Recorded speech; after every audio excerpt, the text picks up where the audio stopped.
Graça e paz do Senhor Jesus. Voltamos à Academia de Discípulos do Selo Ministério Internacional Rio de Vida. E é aqui uma responsabilidade da Rio de Vida Church, em João Pessoa, Paraíba. Eu sou o pastor Alexandre Rocha e estamos aí para o nosso novo encontro. Chegamos aqui à etapa 2, lembrando, que passamos pela etapa 1, são 5 lições. Essas 5 lições vai desde o momento em que nós aceitamos a Cristo até o dia em que descemos as águas, Primeira lição foi ser ou não ser, eis a questão. A segunda, metamorfose. A terceira, poder para vencer. A quarta, Deus @mundo. Tem que ler aqui, viu? .cel.com.jc,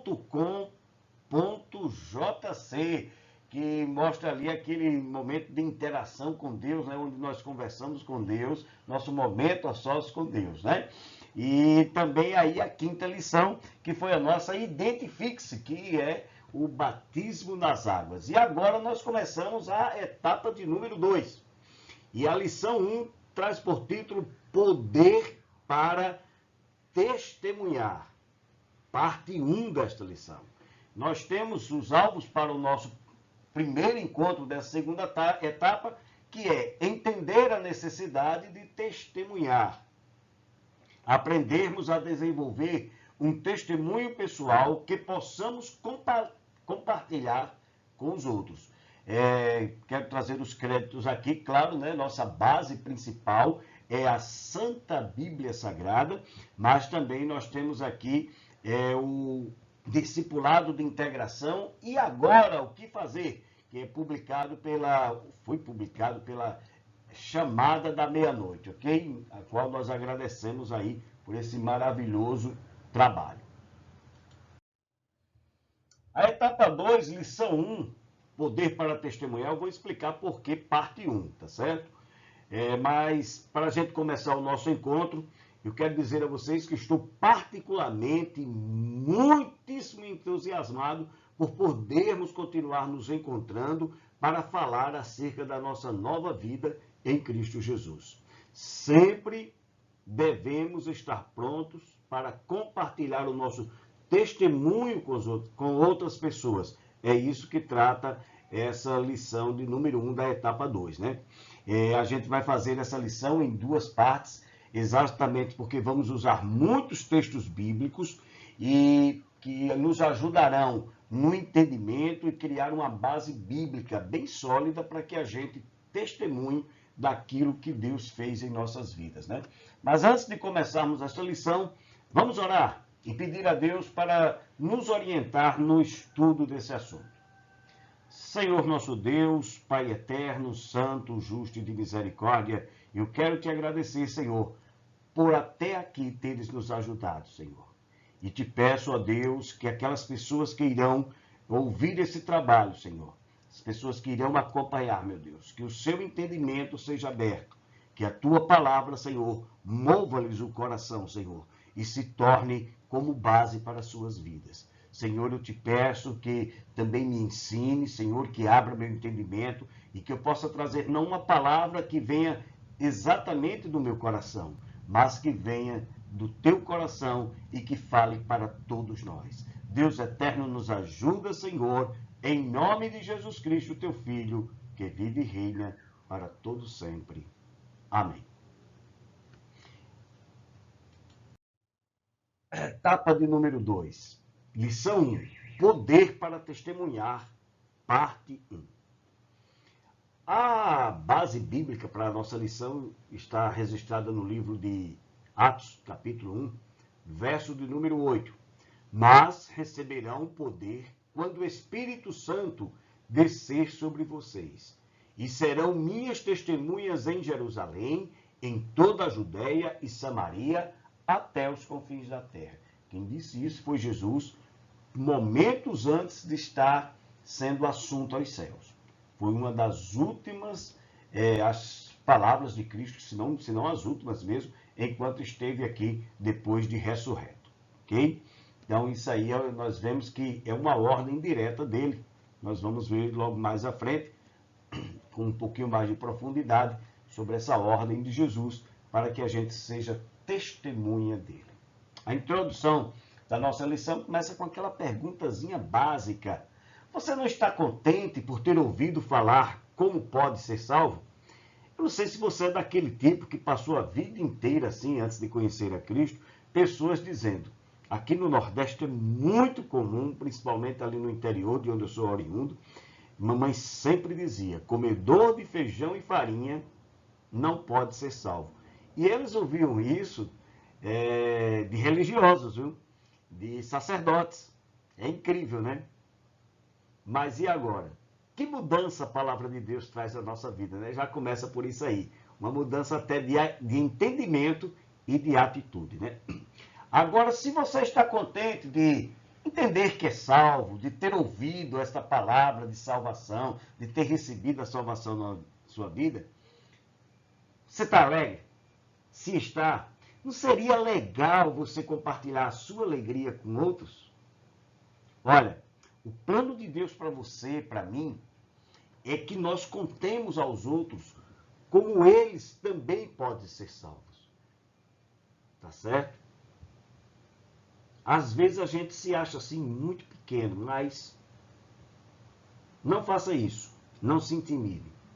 Conte o que Jesus fez com você, por você, que é maravilhoso. E nós não podemos nos calar diante disso.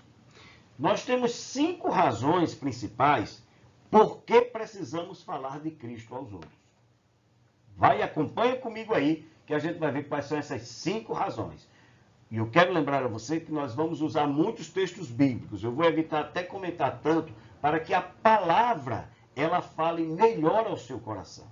Para que ela mesma penetre de uma forma tremenda e lhe dê uma base forte, sólida, bíblica. Quando a gente diz bíblica, diz que é de Deus, direto para você testemunhar sobre sua nova vida em Cristo. Primeira razão pela qual eu devo testemunhar de Jesus. Primeira coisa, céu e inferno são reais. Em Lucas capítulo 16, versos 19 ao 31, tem uma história que não é uma parábola. Embora a epígrafe do texto em muitas bíblias dizem isso, mas quem colocou ali foi o tradutor ou foi a editora, tentando lhe ajudar a entender melhor o assunto. Mas não é uma parábola, é uma história. O texto fala de pessoas e de lugares reais. São pessoas que realmente existiram e lugares que existem. Tá certo? Olha o que diz o texto bíblico. Eu não vou ler, claro, todos esses versículos, mas vou ler aqui uns 5 principais aqui, que está lá em Lucas capítulo 16, versos 19 e o 20, e do verso 22 ao 23, ok? Escuta aí. Ora, havia um homem rico e vestia-se de púrpura e de linho finíssimo, e vivia todos os dias regalada e esplendidamente. O cara era abastado. Havia também um certo mendigo chamado Lázaro, que jazia cheio de chagas à porta daquele. E aconteceu que o mendigo morreu e foi levado pelos anjos para o seio de Abraão. E morreu também o rico e foi sepultado. E no inferno ergueu os olhos, estando em tormentos, e viu ao longe Abraão e Lázaro no seu seio. Olha, isso aqui não é uma parábola, é uma história. Esse rico existiu verdadeiramente. Não sei o nome, porque a Bíblia não diz, nem eu vou atrás. Se a Bíblia não achou importante, olha, se Deus não achou importante inspirar o apóstolo Lucas a pesquisar o nome do cara, para mim também não vai interessar de nada. Vai interessar que eram pessoas reais, Lázaro era uma pessoa real, que o céu, lugar de descanso que ele estava, é real e que o inferno também é real. São coisas reais que nós precisamos prestar atenção e é um dos motivos, uma das razões pelas quais eu e você temos que testemunhar as pessoas daquilo que Jesus fez. Vou falar um pouquinho aqui sobre os dois locais que são reais. Então agora, né, nós vamos falar primeiro do inferno. Vamos deixar o céu para depois, que o céu é o lugar mais gostoso. O céu é o lugar onde nós realmente desejamos ir. Lá em Provérbios capítulo 15, verso de número 24, diz que para o entendido, o caminho da vida leva para cima, nos ensinando a fugir do inferno que está embaixo. Ok? Então, por isso a gente vai falar do inferno e depois ficar com o gosto do céu em nossos corações. Inferno, também conhecido como Hades, o além, o lugar dos mortos, que foi preparado para o diabo e seus anjos. Veja só o que é que diz Jesus lá em Mateus capítulo 25, verso 41. Então dirá também aos que estiverem à sua esquerda, apartai-vos de mim, malditos, para o fogo eterno, preparado para o diabo e seus anjos. Esse lugar, esse primeiro local onde vão os julgados, pecadores impenitentes, o próprio Hades, ou esse inferno, será lançado no lago de fogo. Tudo que tiver dentro vai para lá. Lá em Apocalipse capítulo 20, verso 14, João deixou descrito assim: e a morte e o inferno foram lançados no lago de fogo. Esta é a segunda morte.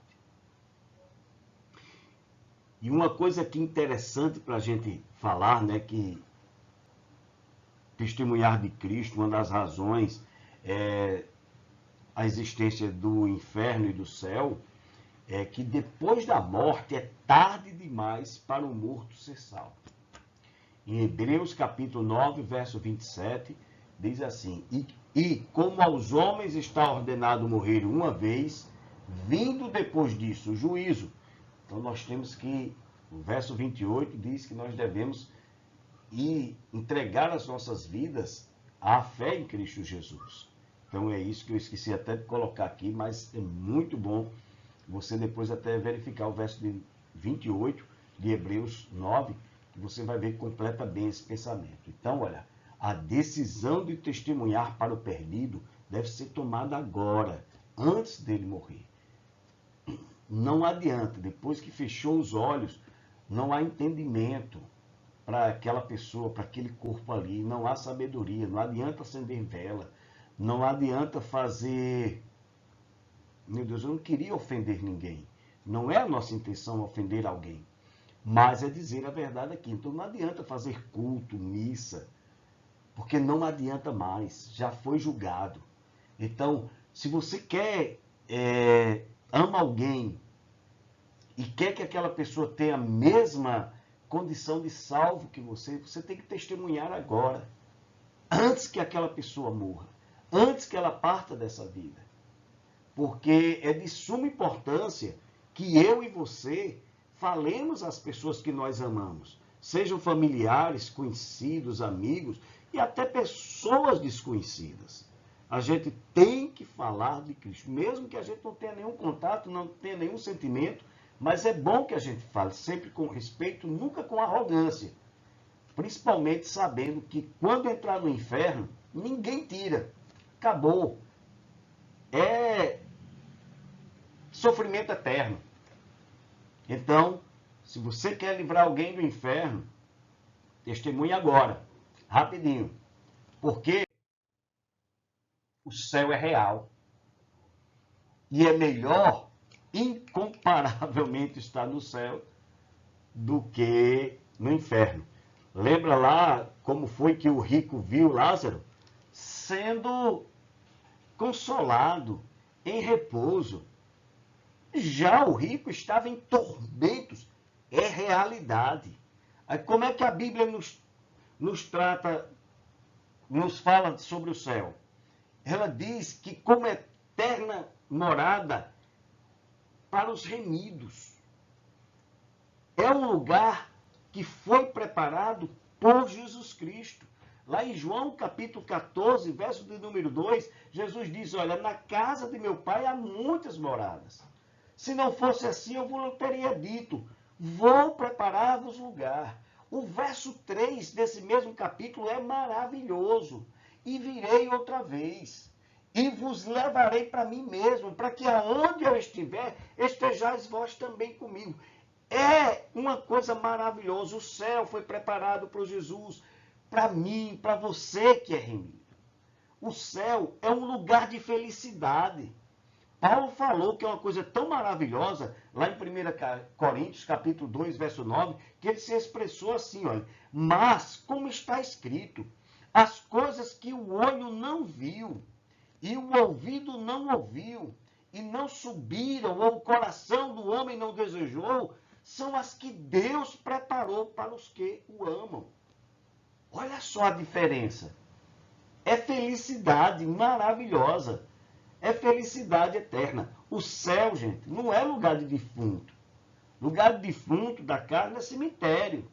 Lugar de defunto, pecador impenitente, é inferno.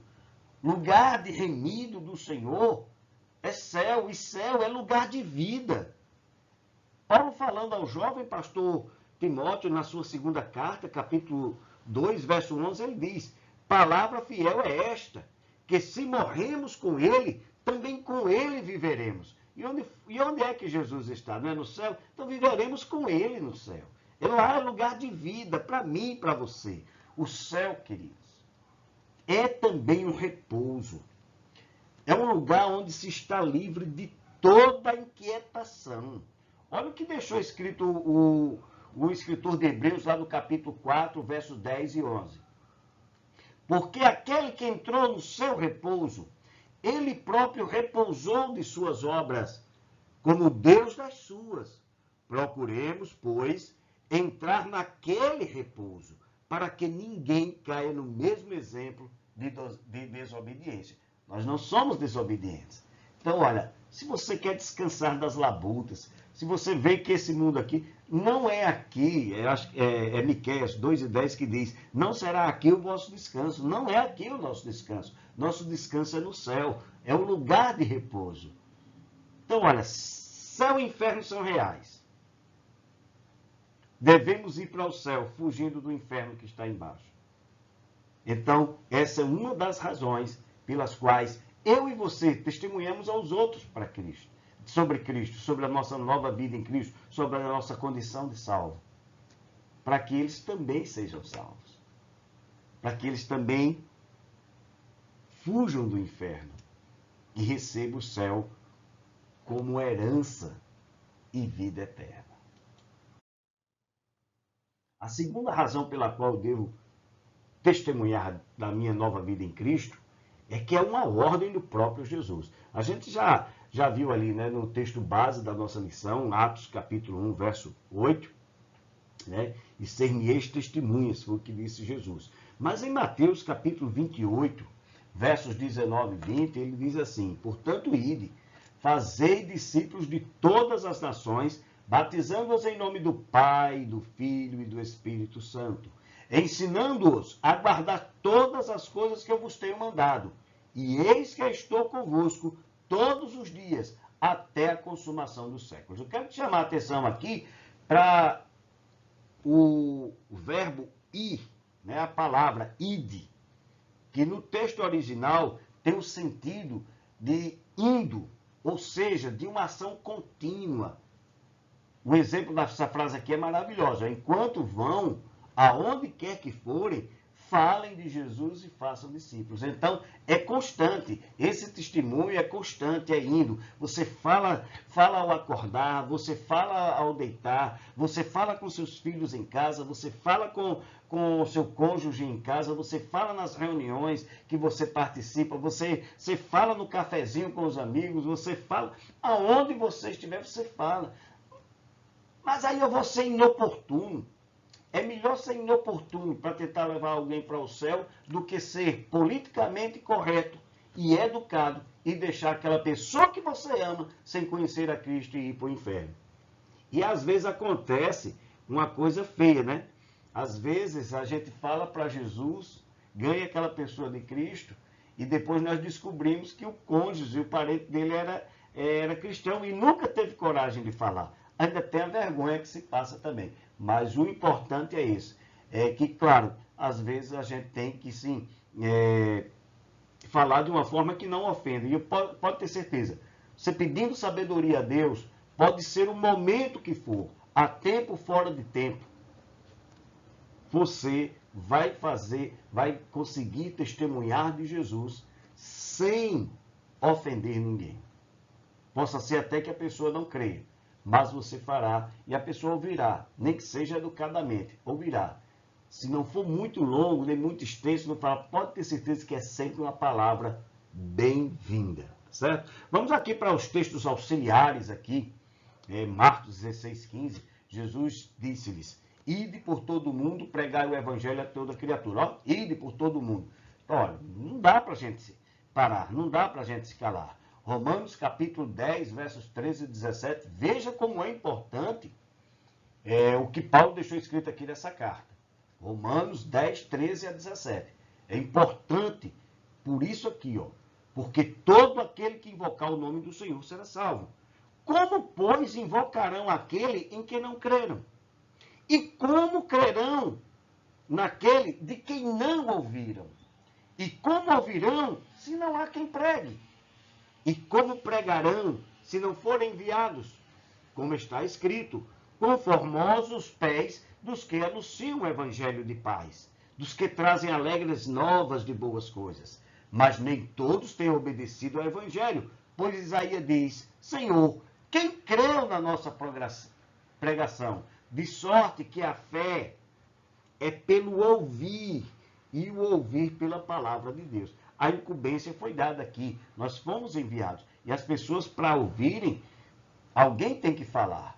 E só fala aqueles que foram enviados. Você foi enviado, eu fui enviado. Tá certo? Então veja a importância do poder de testemunhar sobre Jesus para outras pessoas.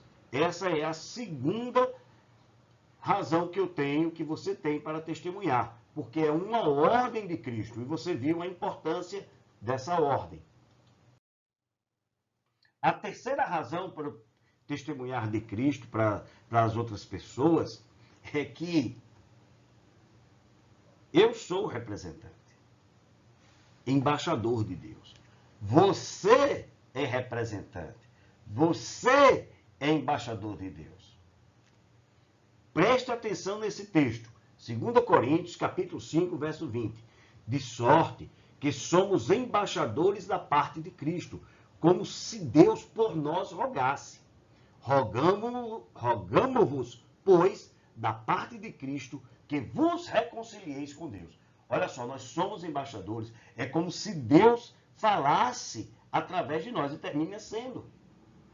Como se Deus rogasse aquelas pessoas ali, dizendo, gente, desperta, somos nós que vamos falar, desculpe, fomos nós que vamos falar do Evangelho às outras pessoas, testemunhar delas, a elas, das coisas que Deus fez. O embaixador é nada mais, nada menos do que aquele que representa alguém de autoridade e é encarregado de uma missão especial. Você acha que Cristo não é autoridade? É, com certeza. E você acha que pregar o Evangelho não é uma missão especial? É, com certeza. E você e eu estamos incumbidos dessa missão.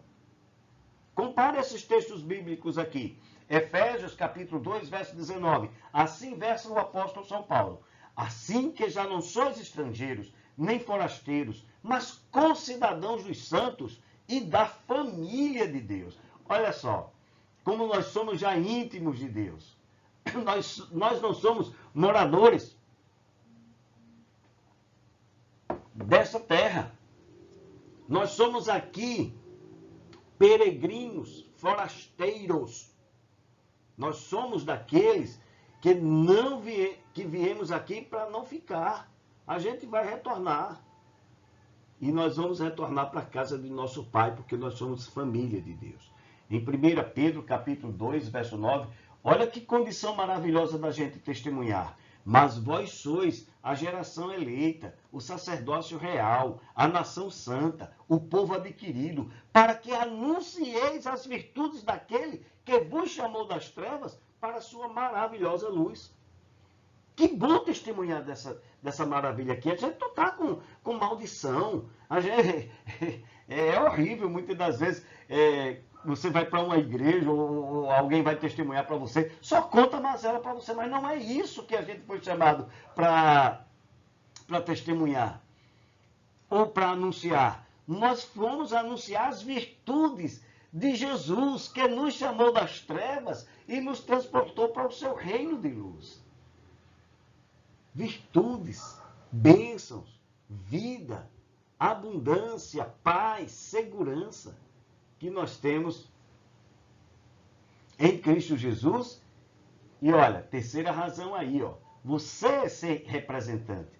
Você é esse embaixador.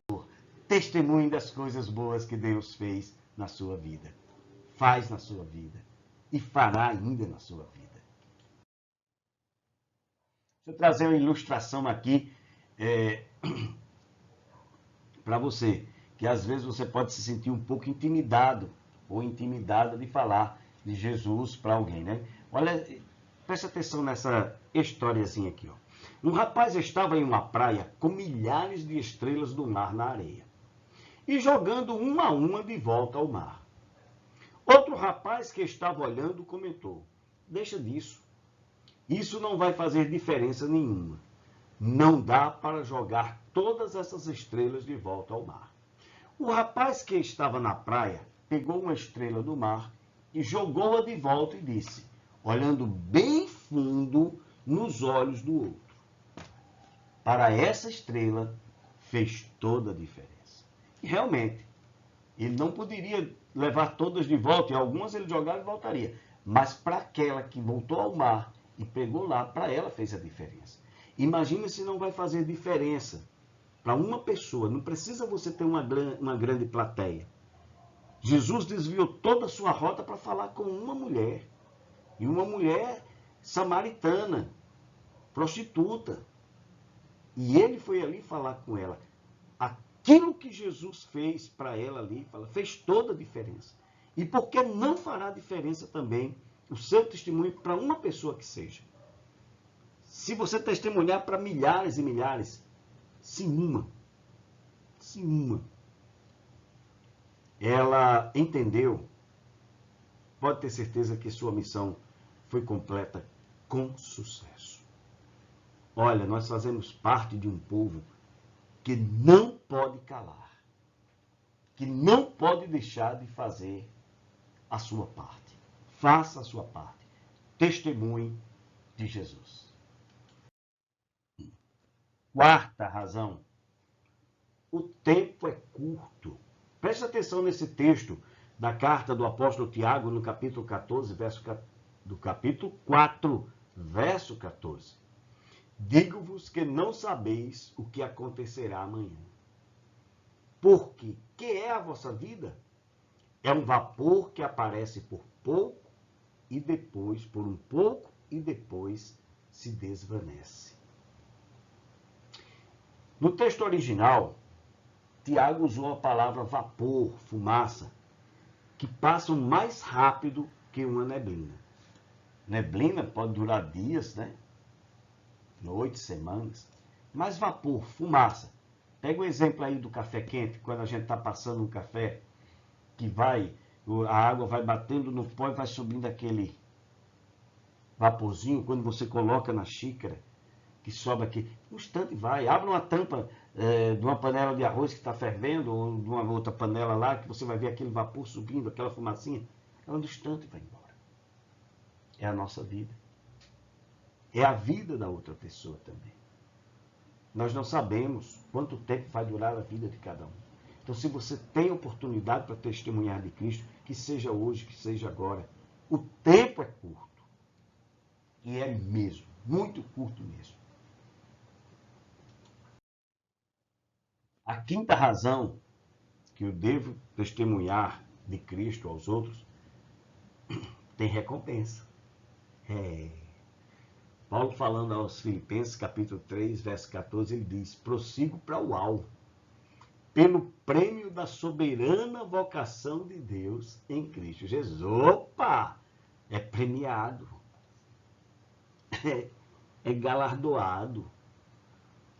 É recompensado.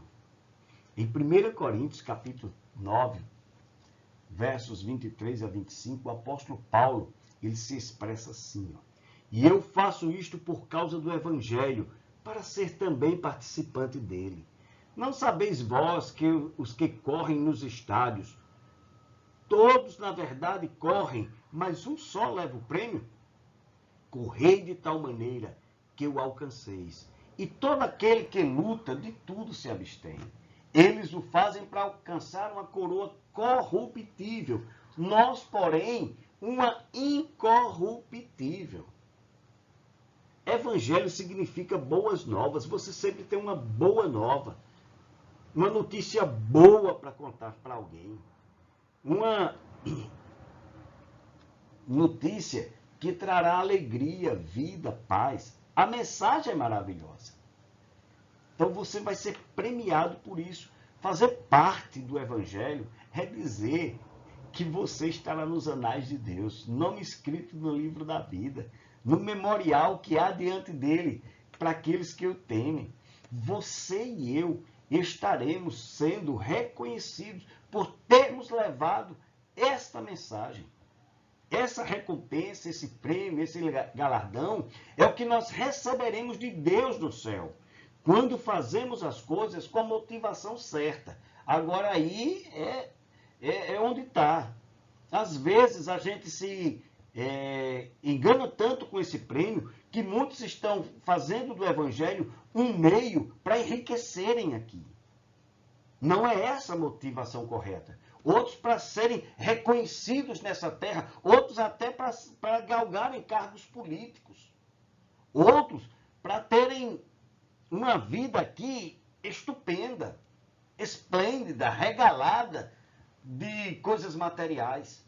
Essa motivação não traz o prêmio lá no céu. Muito pelo contrário. Jesus ele diz lá em João 6 que a gente não deve trabalhar pelo pão que perece. Nós devemos trabalhar por aquilo que permanece. E se o nosso coração está em um tesouro terreno, ali estará o nosso coração.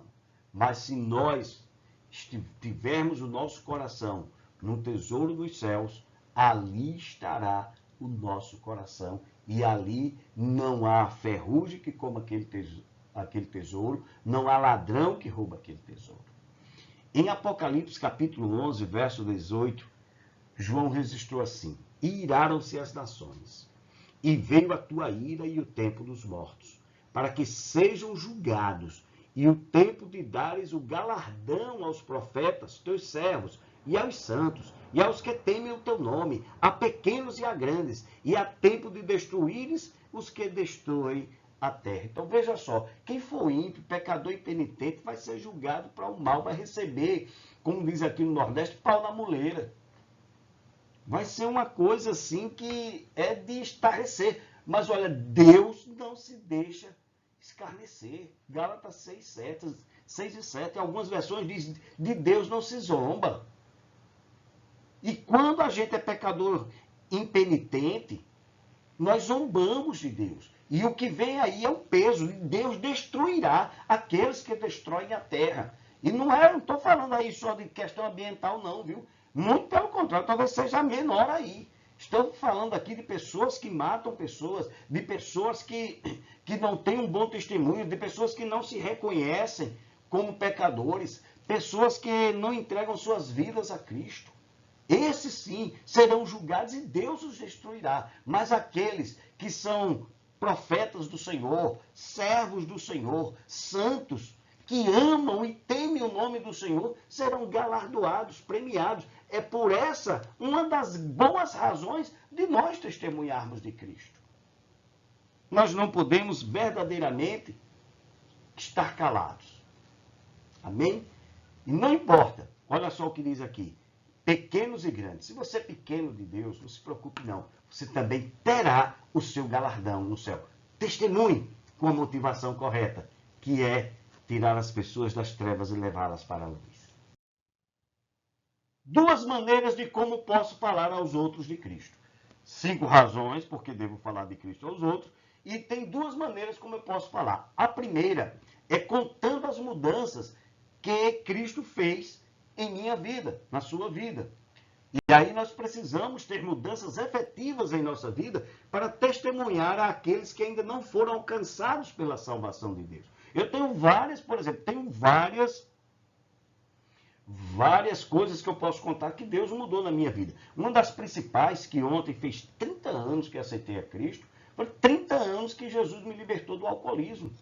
Nunca senti uma vontade de tomar cachaça de novo, de beber novamente, de embriagar nem se fala. Não tenho vontade, graças a Deus. O Senhor me curou totalmente, de um segundo para outro. Não tive crise de abstinência, nada. Ele mudou. Ele mudou também o relacionamento que eu tinha com a minha esposa. Mudou o relacionamento que eu tinha com muitos dos meus amigos. Jesus fez grandes mudanças e nós devemos ter essas mudanças cultivadas em nossas vidas, não para cumprirmos e sermos salvos, mas porque Cristo, por nos salvar, nos tornou pessoas diferentes, com mudanças de vidas radicais, mudanças em nossas vidas radicais.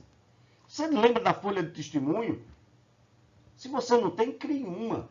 Peça a gente pode mandar, tem o nosso e-mail. Lá nas outras lições você pode encontrar, tem o Instagram da igreja, deixa no direct ali, a gente pode mandar para você. Teve já pessoas que me pediram folha de testemunho. Então escreva naquela folha de testemunho, enfatize a mudança que Cristo fez em sua vida, para testemunhar aos outros. A primeira é essa. Olha só como Paulo, ele testemunhou da mudança que Deus fez em sua vida. Está lá em 1 Coríntios, capítulo 15, verso 9. Porque eu sou menor dos apóstolos, que não sou digno de ser chamado apóstolo, pois que persegui a igreja de Deus. Olha o que é que Paulo está dizendo agora. Agora eu sou apóstolo, mas antes eu era perseguidor da igreja. E realmente, Paulo matou crente, Paulo torturou crente, Paulo prendeu crente, Paulo forçou crente a derrocar da sua fé. A negar, era isso que eu queria, a negar o nome de Cristo. E agora ele testemunha que perseguiu a igreja de Deus, mas não persegue mais. Que bom que a gente tenha mudanças para testemunhar aos outros e com certeza ajudará muito em nosso discurso. A pessoa vendo o que estamos falando e vendo o que aconteceu aqui. A segunda maneira que eu tenho de falar aos outros sobre Cristo, de testemunhar sobre o que ele fez na minha vida, sobre a salvação que ele me deu, é falando sobre o plano de salvação de Deus. E começa com um texto bíblico aqui, está lá no Evangelho de João, capítulo 3, verso 1. Porque Deus enviou o seu Filho ao mundo, não para que condenasse o mundo, mas para que o mundo fosse salvo por ele. Eu vou pedir aqui uma ressalva a você, que não é João 3:1, é Evangelho de João 3:17, tá certo? Porque Deus enviou o seu Filho ao mundo, não para que condenasse o mundo, mas para que o mundo fosse salvo por ele. Então começa aí o plano de Deus para a salvação do homem. Ele enviando o seu Filho para que salvasse esse mundo, não para trazer condenação, mas para salvar. Tá certo? Agora, para o mundo ser salvo, aí, primeira coisa, né? No plano de salvação é admitir que é pecador e que merece a morte. Olha o que diz o apóstolo São Paulo em Romanos, capítulo 3, verso 23. Porque todos pecaram e destituídos estão da glória de Deus. Então, a primeira coisa que quando eu testemunhar, e se eu quiser ser salvo, e a pessoa que quiser ser salva, ela tem que admitir isso, que é pecadora. E que foi separada, está longe da presença de Deus, da glória de Deus, do amor de Deus. Porque ela se afastou por causa do pecado. E em Romanos capítulo 6, 23, é que a gente tem que admitir, né, que merecemos a morte. Porque o salário do pecado é a morte, mas o dom gratuito de Deus é a vida eterna, por Cristo Jesus nosso Senhor. Então a morte veio para quem é pecador. Se eu você morre, somos pecadores. Então, se a gente vai morrer, é porque pecou. Então, a gente merece. Se todos somos pecadores, a gente merece morrer. Admitiu isso aí, já está meio caminho andado para entender o plano de salvação de Deus. Gente, pecar é errar o alvo. Já viu aí alguma disputa de tiro, como é? Um esporte simples, o futebol ou basquete. Qual é o objetivo? Não é acertar naquele alvo, não é acertar naquela trave, naquela cesta? Se o cara está jogando, a cesta está do lado esquerdo, ele está jogando a bola para o lado direito, ou a flecha para o lado direito e o alvo está para a esquerda, ele está errando. Pecado é isso. Deus está aqui e nós estamos indo para lá. Todos nós fizemos isso. Todos pecamos. E quanto mais a gente peca, mais Deus está aqui, mais nós estamos longe, separados de Deus. Morte é isso, é separação de Deus. E isso é importantíssimo, porque todo o plano de salvação começa aqui, nesse reconhecimento de que nós somos pecadores e merecemos a separação de Deus, a morte. Morte é separação. Separação de Deus, merecemos isso. Gente, não precisaria de um Salvador se não existisse a realidade do pecado e da morte. Então lembre-se, se Deus enviou seu Filho para salvar o mundo, é porque existe, sim, com certeza, a realidade do pecado e da morte no ser humano. E isso é espiritualmente comprovado, cientificamente comprovado. Não tem jeito. Porque pode ter certeza, quem morre é que tem pecado. A única pessoa que morreu e não tinha pecado nenhum foi o Filho do Homem chamado Jesus. Mesmo assim, 3 dias depois, ele foi lá diante da morte e disse, dá cá as chaves. Inferno, que é para onde vão os pecadores impenitentes, dá cá as chaves. Porque quem manda aqui sou eu. Porque eu estou aqui porque quero. E ele pega de volta a sua vida e ressuscita. Amém? Então veja só. Para eu testemunhar dos outros a Jesus, eu tenho que falar sobre o plano de salvação. E o plano de salvação começa com isso aí, admitir que somos pecadores e que merecemos a morte. Agora, não é só isso, porque eu posso entender tudo, mas eu tenho que crer no Senhor Jesus Cristo. Romanos capítulo 10, versos 9 e 10, Paulo escreveu, a saber, se com a tua boca confessares ao Senhor Jesus, e em teu coração creres que Deus o ressuscitou dentre os mortos, serás salvo. Visto que com o coração se crê para a justiça, e com a boca se faz confissão para a salvação.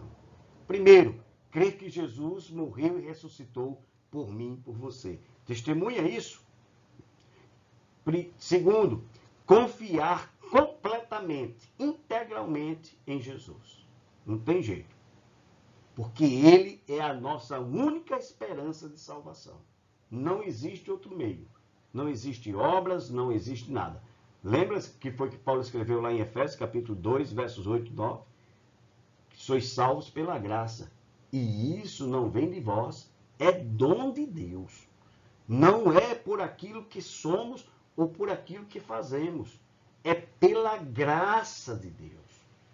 Em João capítulo 5, verso 24, João escreveu assim, na verdade vos digo, que quem ouve a minha palavra e crê naquele que me enviou, tem a vida eterna, e não entrará em condenação, mas passou da morte para a vida.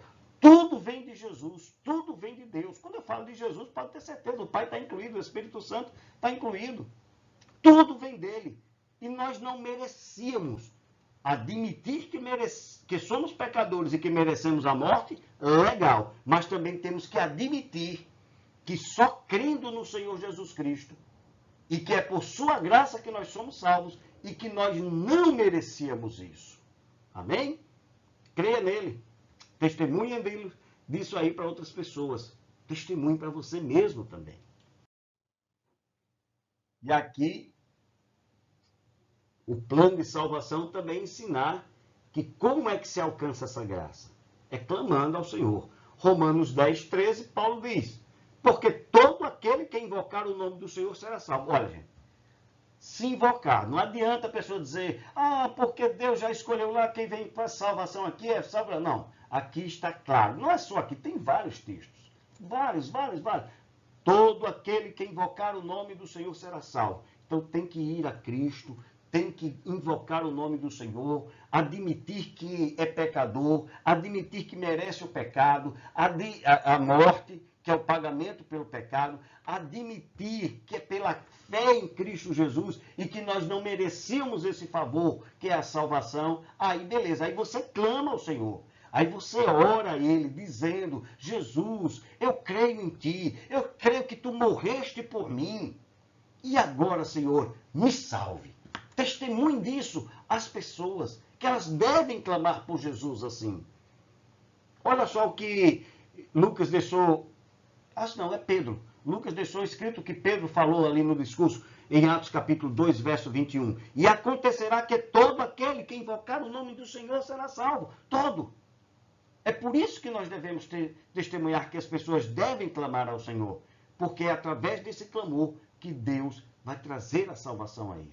E lembre-se, quando você estiver testemunhando, se você estiver com medo, se você se sentir intimidado, se você se sentir acabrunhado, se você se sentir tímido, tire. Você não está sozinho para falar de Cristo aos outros. O Espírito Santo te ajuda. Olha o que disse Jesus lá em João capítulo 14, verso 26. Mas aquele Consolador, o Espírito Santo, que o Pai enviará em meu nome, esse vos ensinará todas as coisas e vos fará lembrar de tudo quanto eu vos tenho dito. Amém?